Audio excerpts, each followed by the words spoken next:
अस्सलामुअलैकुम। Programme social affairs के साथ मैं हूं अतिया फयाज।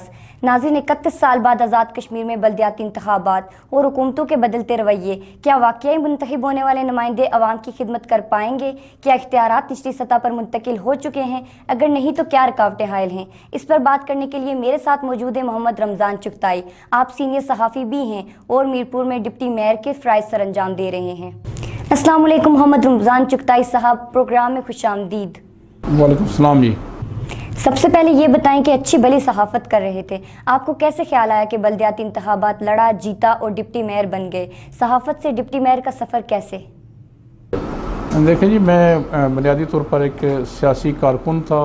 उसके बाद मैं सहाफ़त में आया और सहाफ़त में मैंने अपना काम जो है वो बड़ी ईमानदारी और ध्यानदारी से किया और 30 साल तक आज़ाद कश्मीर में बल्दियाती इलेक्शन नहीं हुए थे और मैं इस अरसा में पेशा सहाफ़त को तरजीह दी और वहाँ से लोगों की खिदमत की, लोगों की आवाज़ बनता रहा। इस दौरान अल्लाह ताला ने मुझे कामयाबियाँ दी। मैं प्रेस क्लब का सदर रहा, यूनियन का सदर बना, उसके बाद बोर्ड ऑफ गवर्नर का मेंबर बना।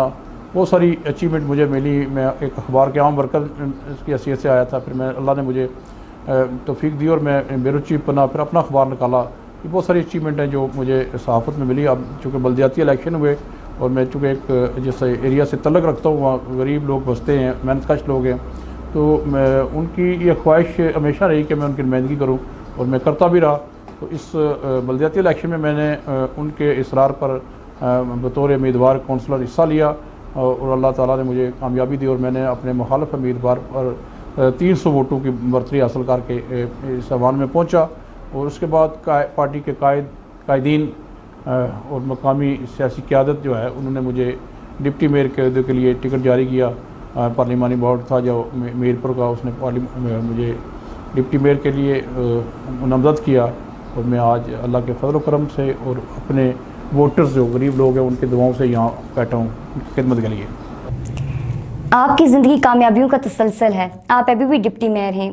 बल्दियाती इंतखाबात होने का क्रेडिट किसको देंगे? देखिए जी, इसका क्रेडिट सरदार तनवीर इलियास खान साहब, अदलिया, सुप्रीम कोर्ट आज़ाद कश्मीर, सदर आज़ाद कश्मीर बैरिस्टर सुल्तान महमूद चौधरी को जाता है, जिन्होंने अदलिया ने इस पे फोकस किया कि इलेक्शन करवाए जाएं और इस पर भरपूर स्टैंड लिया सरदार तनवीर इलियास खान साहब और सदर आज़ाद कश्मीर ने। और नामुसाद हालात में एक तरफ मुखालिफ अपोजिट सियासी जमातें इलेक्शन से भाग रही थी और दूसरी तरफ सरदार तनवीर इलियास खान साहब ने स्टैंड लिया और इलेक्शन करवा के दिखाया।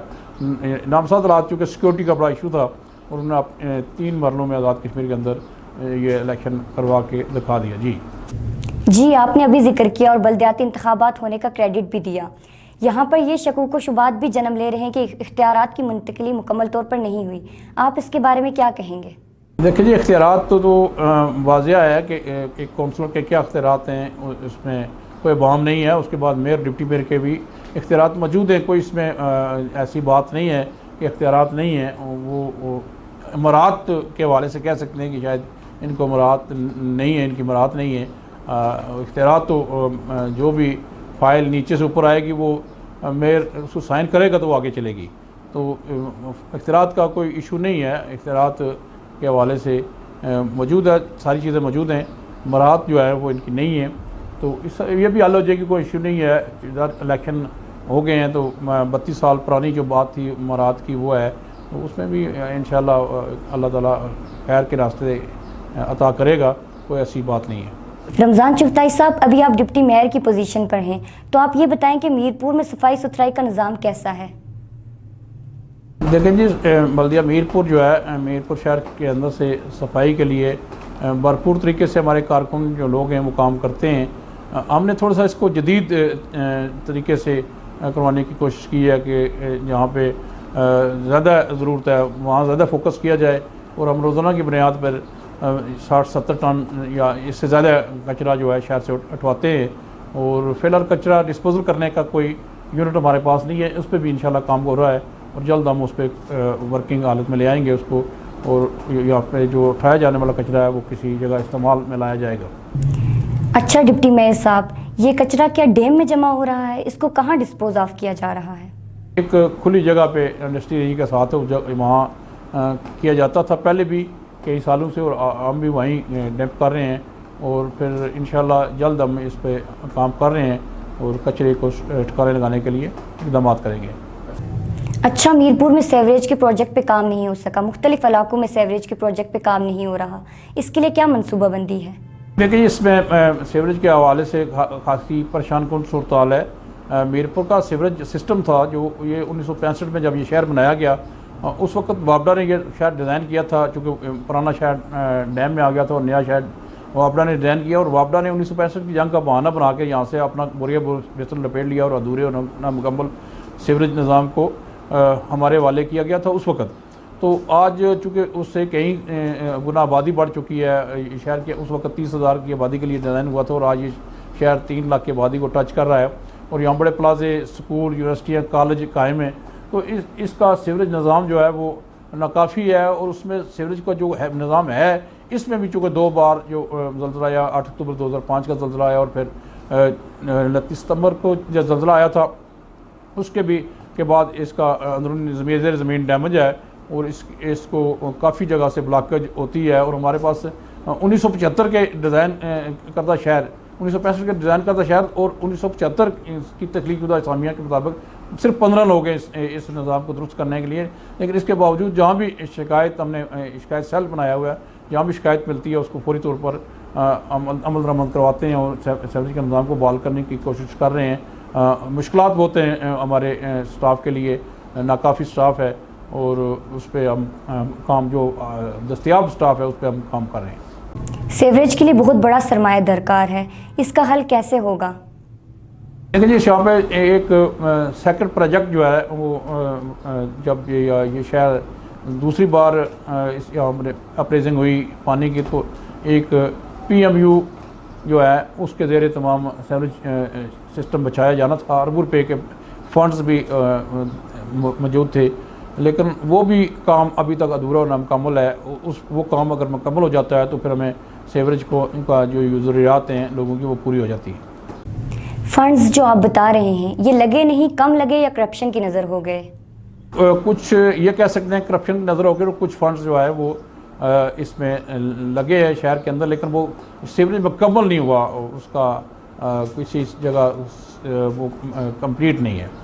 आप क्या समझते हैं, जहाँ पर करप्शन हुई या काम में कोताही हुई वहाँ पर इंक्वायरी होना ज़रूरी नहीं? ये बिल्कुल, इस पर कई इंक्वायरियाँ हुई हैं और वो कोई भी किसी जगह आखिर पे उस पर इंतहा तक चीज़ नहीं पहुँच सकी। इंक्वायरियाँ हुई हैं इस पर और मैं समझता हूँ कि जो लोग इस करप्शन में मुलव्वस हैं वो कौमी मुजरम है और मीरपुर के शहरियों के मुजरम है। उन्होंने मीरपुर के शहर के साथ ज़्यादती की है। ये शहर 2 दफ़ा मंगला डैम के पानी की नज़र हुआ और इस शहर के वासियों ने बड़ी कुर्बानियाँ दी हैं और इनके मसाइल के साथ खलवाड़ करना इनके साथ ज़्यादती है। जी, अब ये बताएं कि आप डिप्टी मेयर हैं, हर जगह माफिया होता है, तो मीरपुर में तजावज़ात की क्या सूरत हाल है? हमारे पास बल्दिया के अंदर 14 शोबाजात हैं जो इस वक्त काम कर रहे हैं। उसमें तजावज़ात जो है स्टेट सेक्शन के सपुर्द है और उस पर भी हमारा स्टाफ मौजूद है। माजी में जो तजावज़ात होती रही हैं उनके ख़ात्मे के लिए काम होता रहा है और सुप्रीम कोर्ट आज़ाद कश्मीर ने इस पर ख़ास कायम कर रखा है सिस्टम। तो उसमें सुप्रीम कोर्ट की हिदायत की रोशनी में शहर से तजावज़ात के ख़ात्मे के लिए बड़ी सतह पर काम हुआ और मज़ीद काम जारी है। अरबों खरबों के रुपये की ज़मीन जो है वो अगजार हुई हैं और उस पर हम पार्क बना रहे हैं। अच्छा, अब ये बताइए कि तजावज़ात की रोकथाम के लिए कितना काम करना बाकी है? लेकिन जी अभी तो हमारा स्टार्ट है, लेकिन इस पर हम इंशाल्लाह फोकस करेंगे और जहाँ भी कोई तजावज़ात हमें नज़र आई उस पर हम उसको हल करेंगे। इस शहर में बड़ा जो है इशू रेडियो का है। यहाँ पे हंगम हर जगह रेडियाँ नज़र आती हैं जो ट्रैफिक को खलल डालती हैं ट्रैफिक के निज़ाम में। हमारे हम उस पर भी फोकस कर रहे हैं कि ये जो नाजायज़ तौर पर सड़कों को ब्लॉक करने वाली रेडियाँ हैं इनको किसी कानून कायदे के अंदर लाए।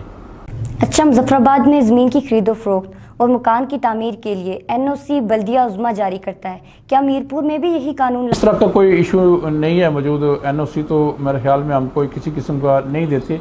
हमारे यहाँ जो अलाटशुदा प्लाट हैं वहाँ पे हम उसकी ट्रांसफ़र होती है। जो अगर शरीफ वर्सा कोई बंदा वारिस फोत हो गया तो शरीफ वर्सा के नाम पे उनमें जो भी मालिक है फोत होता है तो उसके शरीफ वर्सा के नाम पे आती हैं, मुंतकिल होती हैं, या कोई अपनी ज़मीन फ़रोख्त अपना जो अलाट शुदा प्लाट है वो फ़रोख्त करता है तो वो उनके वर्सा के नाम आती हैं। तो इसमें NOC वाला इशू नहीं है, बल्दिया के अंदर कोई ऐसी ज़मीन नहीं जिस पर हम NOC जारी करें और किसी को वो अलाट हो या ऐसा की बात हो। आप क्या समझते हैं, चुंगियों के ठेके प्राइवेट ठेकेदारों के पास होने चाहिए या इदारों के पास? इसमें भी बहुत सी शिकायतें देखी गई हैं। देखिए जी, ये इस पर मैंने अभी स्टडी नहीं किया कि इस पर बेहतर निज़ाम कौन सा है, लेकिन सरदस्त हमारे यहाँ माजी में जो ठेके होते हैं ये ओपन बोली पे होते हैं, लेकिन इसमें भी आपस में लोग पूल कर लेते हैं ठेकेदार, और एक ख़ास जगह जाकर वो ठेका रुक जाता है। इसमें ख़राबी मौजूद है जिसको दुरुस्त करने की ज़रूरत है, और इंशाल्लाह ठेकों को भी साफ़ व शफाफ बनाकर इस शहरियों के मफाद के लिए इंशाल्लाह काम करेंगे। बहुत बहुत शुक्रिया। ये थे डिप्टी मेयर मीरपुर मोहम्मद रमज़ान चुगताई, जिनसे तफसीली बातचीत की। अब ये देखना है कि बल्दियाती इदारे बाख्तियार होकर सही मानों में अवाम की खिदमत कर पाते हैं या नहीं। अगले प्रोग्राम तक के लिए इजाज़त दीजिए। अल्लाह हाफ़िज़।